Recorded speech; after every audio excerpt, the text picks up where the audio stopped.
Alright guys, just in the middle of doing something real quick, and I'm going to show you, before I keep going here, what it is that I'm doing. Now, in here I've noticed a lot of this green crustation, and if you notice, it's the same color green crustation that is on this, right here. And what I'm seeing here isn't that this is coming from the stone. In fact, the stone seems to be taking out a lot of crap. So what I want to do here is pull this edge back and take all this crap off it. I've noticed this edge tends to get pretty red hot. And I really want all this borax and crap that I've got on here off, because I don't want it going into my next batch.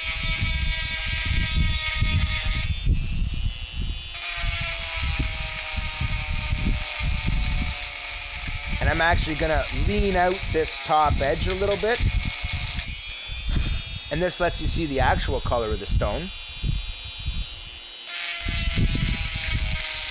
And all I'm doing is removing a bit of the surface area, trying to make that whole edge as smooth as possible so nothing catches up on it.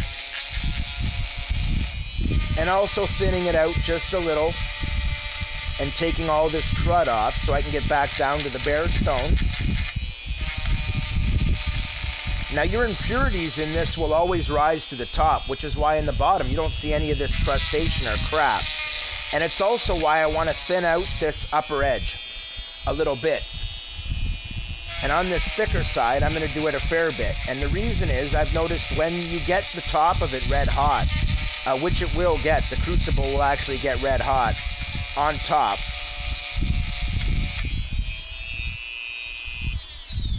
And yet it stays cool enough to where I could pick it up by the bottom, and I do, after I do a batch, and I've done it by hand just to see how hot it was really getting. I touched it, and it was actually quite cool. A little warm, but just fine.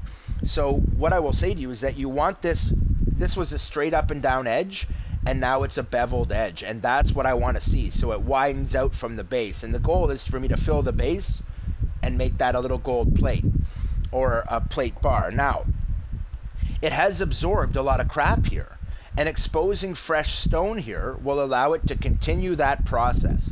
So, I'm going to add a little more removal of material to the sides of this.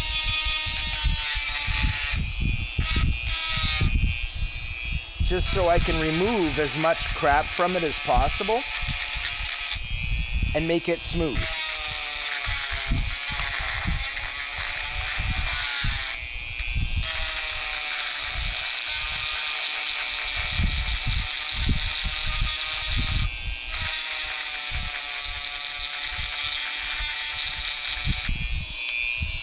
Like that. And now that I've done that, I'm going to do the other side about the same.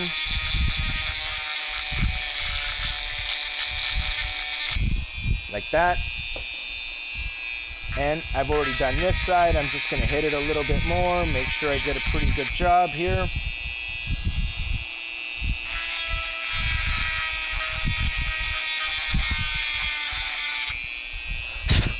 All right.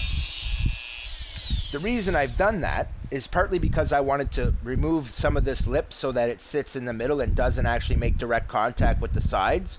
That will accomplish that.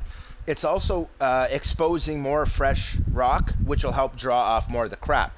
Now, early on, you could see there was a ton of red in this, and I'm going to show it all to you, and you'll see that there's no red anymore. It's gone, baby. That's good. That's very good. What I need to do is keep crushing this and melting this and crushing this and melting this. So the next step in that is actually cleanliness.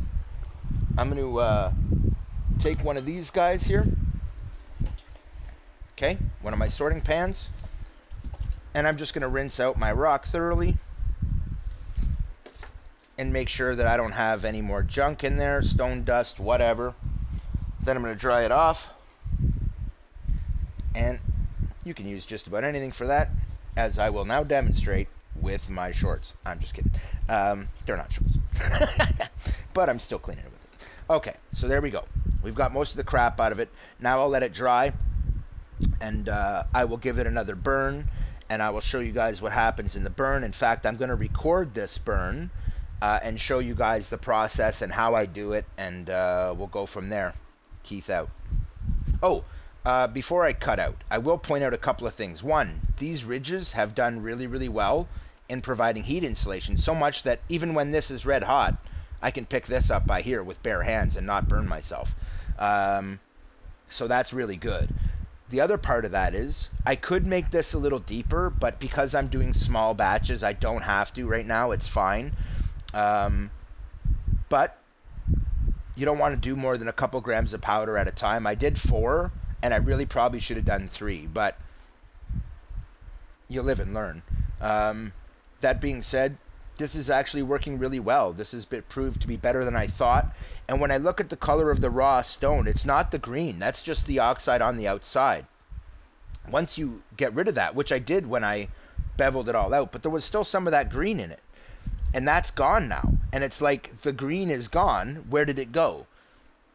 Hello. It also took all the red out. So now we need to get the green out. And I'm going to try and do that.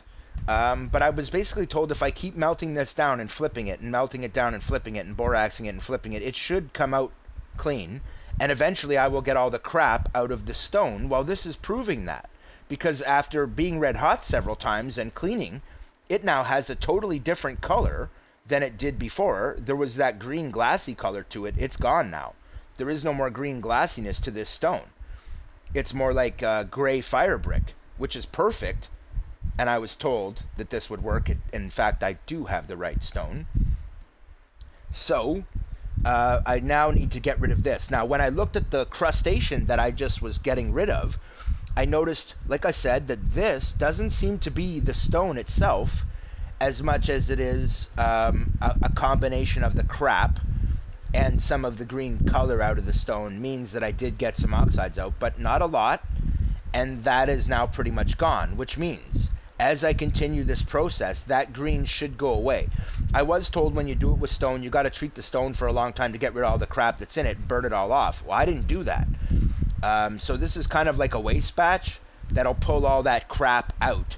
So you could have done that by cooking a batch of lead or something in it, or copper, and it would have pulled out all that crap into it, and then you can just throw that away and make your batch of gold.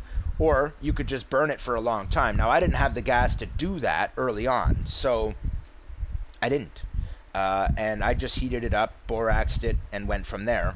And I clearly should have heated it, treated it for longer time, like put it in a fire and left it overnight kind of thing, surrounded by other rocks, and you'll see the green come into it. So if I stuff this with rocks, put it in a fire, heat it, until the green stops coming out of the rock, or any color stops coming out of the rock, I'll have just the bare stone, and it will be awesome, and it'll absorb more stuff. So the first thing I learned is to treat the stone. If you're going to do a stone crucible, treat the stone, pull all the crap out of it. You can do that just by firing it a bunch of times. That being said, we're done for this one, and I am going to cut out. But before I do, I just wanted to show that this is going to be the next step.